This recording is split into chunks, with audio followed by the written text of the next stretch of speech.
Buenos días, queridos hermanos, los saludo con la paz de nuestro Señor Jesucristo y hoy vamos a estudiar una lección más de la serie de lecciones bíblicas Firmados en Cristo, que se titula Firmes en el Evangelio.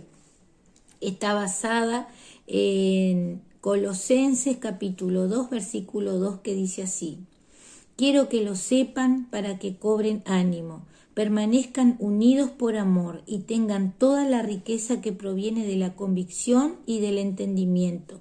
Así conocerán el ministerio de Dios, es decir, a Cristo. Amén. Vamos a orar. Gracias, Señor, por este momento, esta oportunidad que nos estás dando de llevar tu palabra, de llevar tu evangelio, para que podamos continuar firmes con ánimo en él. Señor, continúa guiándonos, continúa dirigiéndonos para que no vayamos a caer en falsas enseñanzas. Te pido, Señor, por la vida de cada hermano, por la vida de cada pastor, por la vida de sus familias, por todos los miembros de la iglesia.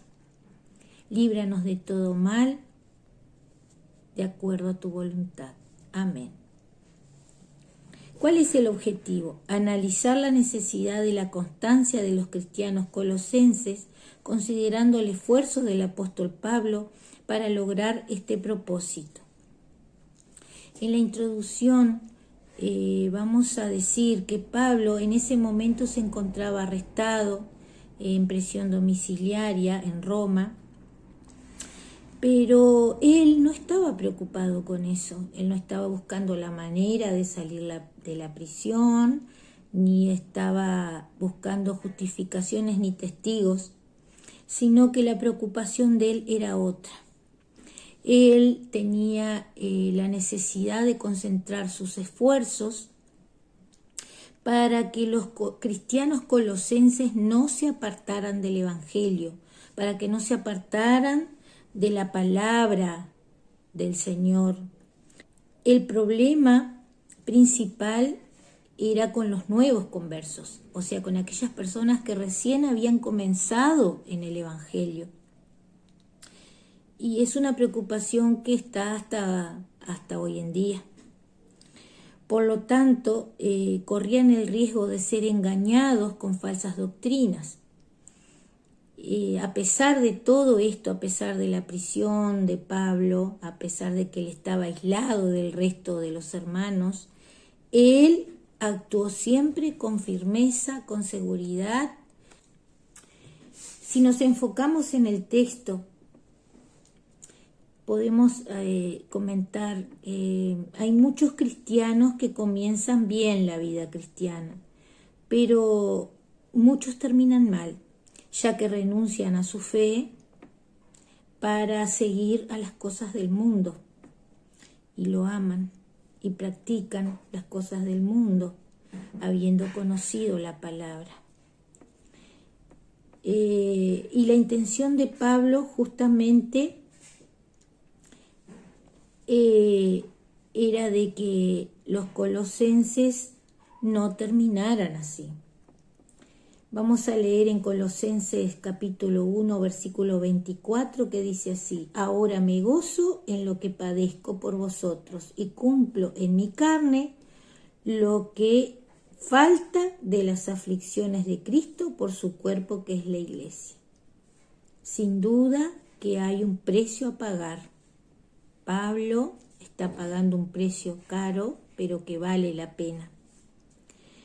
Pablo se alegra de su sufrimiento por los cristianos, pues en la práctica él aprendió que en la vida pastoral hay sufrimiento. Cuando nosotros queremos llevar el Evangelio de Cristo, hay sufrimiento. Tenemos que pasar muchas barreras, tenemos que enfrentar muchas situaciones adversas. Fue encarcelado por amor a los gentiles, sufrió acusaciones falsas, como dijimos al comienzo,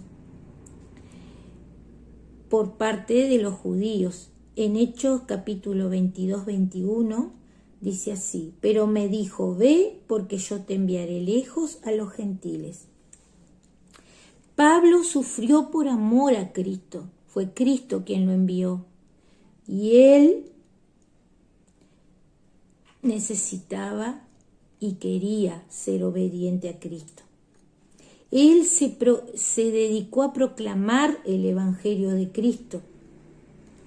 Pero, ¿qué pasaba? Muchos que no creían trataban de silenciarlos. Pablo sufrió por el cuerpo que es la iglesia. Pablo sufrió por los colosenses, por los gentiles, por el cristiano. Como pastor del rebaño, tuvo que lidiar con los peligros que rodeaban al redil, con los falsos maestros, con las falsas enseñanzas, con acusaciones, con los lobos vestidos de oveja. Es decir, todo aquello que iba en contra del Evangelio de Jesús. Pero el apóstol Pablo no preguntó ¿qué voy a ganar con esto?, sino ¿cuánto me permitirá Dios contribuir? Esa es la pregunta que nosotros nos tenemos que hacer siempre. ¿Cuánto puedo contribuir para llevar el Evangelio, para que muchos se salven, para que conozcan la palabra de Cristo, la buena nueva? ¿Cuánto puedo contribuir? Y este sufrimiento de Pablo no es motivo de vergüenza ni de arrepentimiento. En ningún momento él estuvo arrepentido por lo que estaba haciendo. En ningún momento él sintió tristeza, sino que él se alegraba en el sufrimiento. Además, él tenía un deber a cumplir. Pablo no huyó de las responsabilidades que Dios le dio. Dice así en Colosenses capítulo 1, versículo 25, de la cual fui hecho ministro según la administración de Dios que me fue dada para con vosotros, para que anuncie cumplidamente la palabra de Dios. Pablo sabía que su deber era trabajar por el beneficio del cuerpo de Cristo, por el beneficio de la iglesia. Dios le había encomendado una tarea y este ministerio Pablo lo llevaba muy en su corazón. Esta tarea que Dios le había asignado. Él era el mayordomo de este ministerio. Y él tenía que equilibrar esa dieta, que era ese conocimiento que él debía transmitir a los colosenses. Entonces, por la fe, tanto los judíos como los gentiles son salvos para alcanzar la firmeza espiritual. No basta solo con ir a la iglesia, es necesario conocer a Jesús. Esto implica la práctica, la experiencia y la verdadera comunión con Él. ¿Qué quiere decir? Que había una lucha por trabar. Pablo realiza un gran esfuerzo para que maduren los creyentes. En Colosenses capítulo 1, versículo 29, nos dice que Pablo trabajó luchando según la potencia, según la energía de él, la cual actuaba poderosamente. ¿La energía de quién? ¿La potencia de quién? De Jesucristo en él. Pablo traba una lucha, pero una lucha no física, no con puñetazos, sino una lucha espiritual por intermedio de la oración. Pablo está atrapado, pero no está muerto. Él continúa luchando. Sus armas espirituales están ahí, las tiene ahí. Pablo no tiene ninguna duda de que la oración vale la pena. ¿Cuáles son los propósitos de la oración de Pablo? Ánimo para el cristiano. Pablo pide por la comunión con Dios. Y Pablo ora por el entendimiento del cristiano. Esos son los 3 puntos principales que hasta hoy en día los tenemos que manejar. Tenemos que orar muchísimo, muchísimo por nuestros hermanos, por la iglesia de hoy en día, para que se mantenga firme en el Evangelio, en comunión con Cristo. La iglesia del Señor no debe quedar sin conocimiento. Cada vez tenemos que adquirir más conocimiento divino. ¿Para qué? Para mantenernos firmes en el Evangelio. Por el bien de la firmeza de los demás, tenemos que ser animadores. Hay muchos obstáculos en esta vida, pero no dudemos en animar a nuestros hermanos.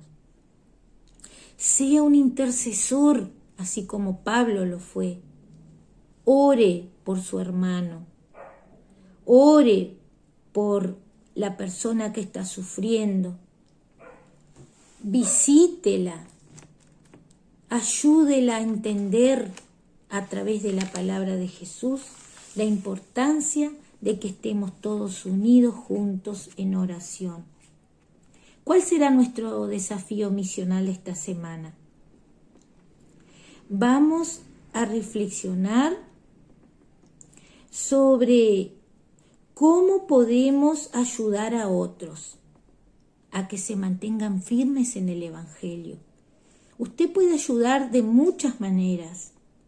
Puede simplemente con una llamada, una visita,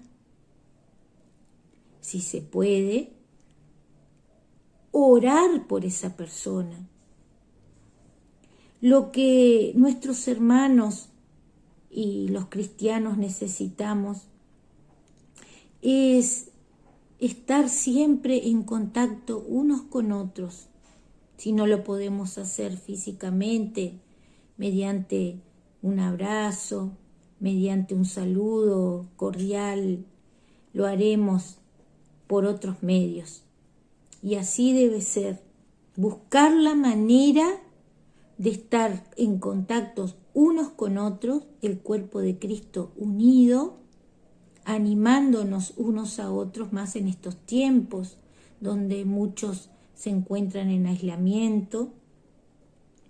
Y les podría decir que no es diferente de aquellos tiempos, porque en estos últimos 2 años hemos estado luchando muchísimo de manera espiritual, orando por nuestros hermanos, no solamente por enfermedad, sino por diferentes problemas. Vamos a disponernos a ser usados por Dios para animar a alguien. Amén. Bueno, hermanos, espero que este estudio bíblico haya sido de mucha edificación para ustedes, como lo fue para mí. Continuemos firmes en el Evangelio, afianzados a la palabra de Jesús, que es el agua de vida, es el alimento que nosotros necesitamos para seguir adelante luchando en este mundo, en el día a día. Amén.